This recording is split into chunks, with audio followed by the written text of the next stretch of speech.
اسلام آباد کے اندر جو افسوسناک واقعہ ہوا، دل دہلا دینے والا واقعہ ہوا عثمان مرزا گینگ سے متعلق، کہاں کہاں پر قانون سازی کی ضرورت ہے، کہاں کہاں پر سب کچھ جانتے بوجھتے ہوئے ہماری آنکھیں بند ہیں، اس کے حوالے سے بڑی تفصیل کے ساتھ ہم عثمان مرزا کے حوالے سے بات کریں گے۔ اسلام آباد کا واقعہ، اسلام آباد کا واقعہ بہت دلدوز ہے۔ میرے ذہن میں قرآن مجید کی وہ آیت آتی ہے کہ ہم نے انسان کو بہترین تقویم پر پیدا کیا، پھر اسے اسفل السافلین کر دیا، گھٹیا سے گھٹیا ترین۔ یہ ہے گھٹیا ترین، اور بھی برائیاں ہیں، وہ برائیاں ہی ہیں، اور بڑی برائیاں ہیں، کبیرہ گناہ انہیں کہا جاتا ہے، لیکن یہ تو حد ہے، یہ درندگی ہے۔ اس کی عوامل دیکھیں کیا ہے۔ مجھے ان لوگوں پہ بہت افسوس ہے جو کہہ رہے ہیں ان کے ساتھ ایسا ہی ہونا چاہیے تھا۔ بھائی وہ منگیتر تھے، ٹھیک ہے، اچھا تو یہی تھا کہ شادی سے پہلے تنہائی میں نہ ملیں، یہ اس لیے کہ اس کو کوئی فائدہ نہیں، اس کو نقصان کا احتمال ہوتا ہے، مگر یہ تو بہت بڑا صدمہ پہنچا۔ وہ منگیتر تھے وہ تو، اچھا اب جو کچھ انہوں نے کیا ظاہر نشے میں تھے، ظاہر ہے وہ قرآن کہتا ہے دل پتھر کی طرح سخت ہو جاتے ہیں، بلکہ پتھروں سے بھی زیادہ سخت۔ پتھروں میں تو بعض ایسے ہیں جن سے چشمے پھوٹ پڑتے ہیں۔ یہ ہے درندگی، یہ ہے شیطنت کی انتہا۔ اور اس کے عوامل دیکھیں، یہ جو غلاظت فیس بک پہ ہے، یوٹیوب پہ بھی کچھ ہے، لیکن فیس بک پہ تو اتنی غلاظت ہے، ہم نے تو بند کر ڈالا۔ اس کا کوئی بندوبست نہیں۔ ایک تو قوانین میں مسئلہ ہے، قوانین میں بہت زیادہ شہادت طلب کی جاتی ہے۔ اب اس میں تو شہادت واضح ہے، ویسے 5 آدمی ہیں اور اس سے وہ نکلی ہیں فلمیں، اور بھی نکلی ہیں، خدا انہیں محفوظ رکھے ان لوگوں کو۔ وہ اپنے گیسٹ ہاؤس میں جو لوگ ٹھہرتے تھے ان کی بھی فلمیں بناتے تھے۔ اب مجھے اتنی شرم آتی ہے یہ بات کرتے ہوئے۔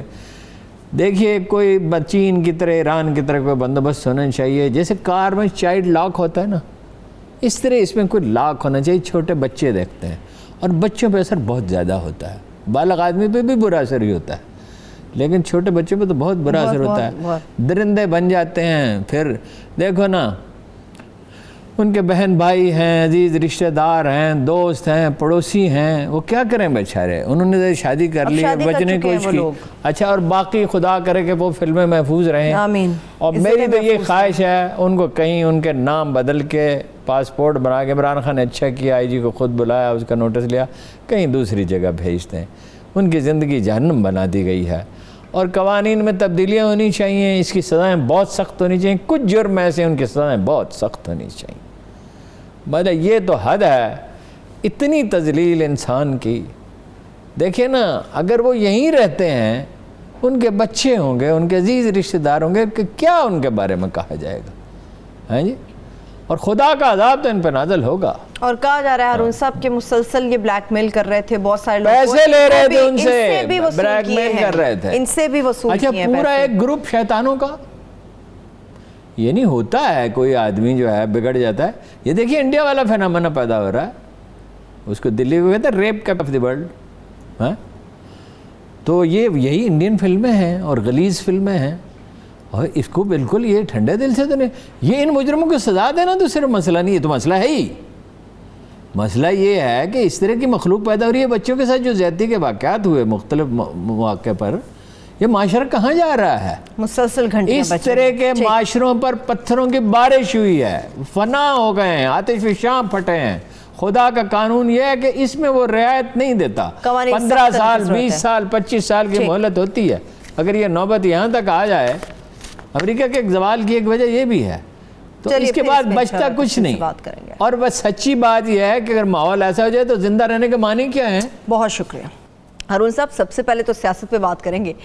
بلاول صاحب کہتے تھے کہ تحمل کر لو، کو ٹھنڈا پانی پی لو، مگر انہوں نے تو ٹھنڈا پانی گوا دیا ہے۔ مریم صاحب آگ نکال رہی ہیں۔ یہ جو عثمان مرزا والا واقعہ آپ کو پتہ ہے کہ بستیاں الٹا دی گئی ہیں، پتھروں کی بارشیں ہوئی ہیں، جو قرآن میں یہ کہ سیرو فی الارض وانظروا کیف کان عاقبۃ للمکذبین، زمین میں گھوم پھر کے دیکھ لو کہ جھٹلانے والوں کے ساتھ ہم نے کیا کیا۔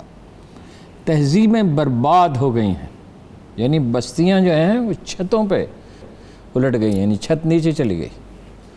اس کا بہت، یعنی اگر کسی کو اس کا ملال نہیں ہے، کسی کا دل اس پہ نہیں دکھا، تو اس کو اپنا جائزہ لینا چاہیے کہ کہ اس کے اندر کوئی انسانیت کی رمق باقی رہ گئی ہے یا نہیں. باقی اس کے وجوہات پہ بعد میں بات کرتے ہیں. جی. اور یہ افسوسناک نہیں ہے، یہ درندگی ہے، اور یہ اسی کو اسفل السافلین کہا جاتا ہے، پس سے پس، ذلیل سے ذلیل تر. اور اس کو اگر نہ سمجھا گیا اور اس پہ غور نہ کیا گیا تو آپ پہلے ہی بربادی بہت ہے، ساری نسل برباد ہو جائے گی. دیکھیے آزاد کشمیر میں تو کوئی پیچیدہ صورتحال اب رہی نہیں. جو مبصرین جو کچھ کہہ رہے ہیں، معتبر لوگ جن کی آراء ہم سنتے ہیں اور جن سے رابطے میں رہتے ہیں، جو کچھ ہمیں معلوم ہے، مرکزی نقطہ وہی ہے کہ آزاد کشمیر، گلگت بلتستان اور آزاد کشمیر مرکز کی طرف جاتے ہیں. ٹھیک ہے. تو مریم صاحبہ نے تو کہہ دیا کہ ہم جیت چکے ہیں، اور اگر دھاندلی ہوئی تو دھرنا دیں گے. نہ وہ جیتیں گے نہ وہ دھرنا دیں گے، میرا اندازہ یہ. اچھا. اور وہ جیتنا تو رہا الگ، میں زیادہ امکان یہ کہ تیسرے نمبر پہ آئیں گے. بہت کوئی کارنامہ کر دکھا تو دوسرے نمبر پہ آ جائیں گے. چونکہ وہاں جس طرح کی گفتگو وہ کر رہے ہیں نا، وہ ان لوگوں کا مسئلہ ہی نہیں ہے جو وہ کہہ رہے ہیں. کیونکہ وہاں تو ایک الگ الیکشن کمیشن ہے، وہ الیکشن کمیشن کرا رہا ہے. سب سے اچھے الیکشن تو وہ کرائے تھے بشیر محمد نے. جی.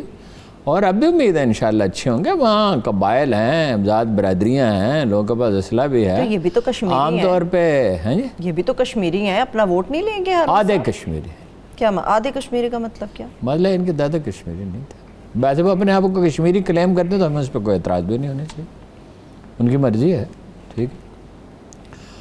تو باقی ان کی کشمیر کی آزادی سے ان کا کیا تعلق؟ کہتے تھے حریت کانفرنس کے وفد سے نہیں ملتے تھے. ہر وزیر اعظم جو وہاں گیا وہ ملا.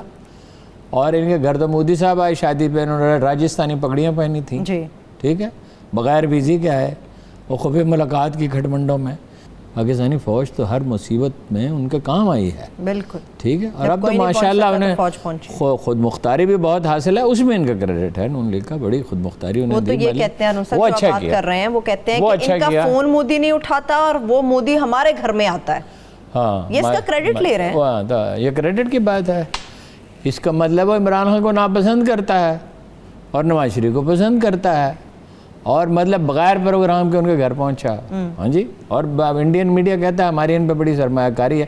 ان کے گھر میں جاتی عمرہ میں انڈینز ٹھہرتے تھے اپنی مرضی سے، کئی دن اپنی پسند کے کھانے کھاتے تھے. یہ کیا ان کے ایک قصہ ہے کوئی؟ ان کا تو بے شمار قصے ہیں. ان کا کیا تعلق ہے کشمیر کی آزادی سے؟ کلیم وہ یہ کرتے ہیں میں کشمیر کی تاریخ کا سب سے بڑا لیڈر ہوں. نالی گیلانی ہے جو 60 سال سے اس طرح کھڑا ہے کہ تاریخ میں اس کی کوئی نظیر ہی نہیں ملتی. ٹھیک ہے. منڈیلا جو ہیں وہ 30 برس رہے تھے. ٹھیک ہے.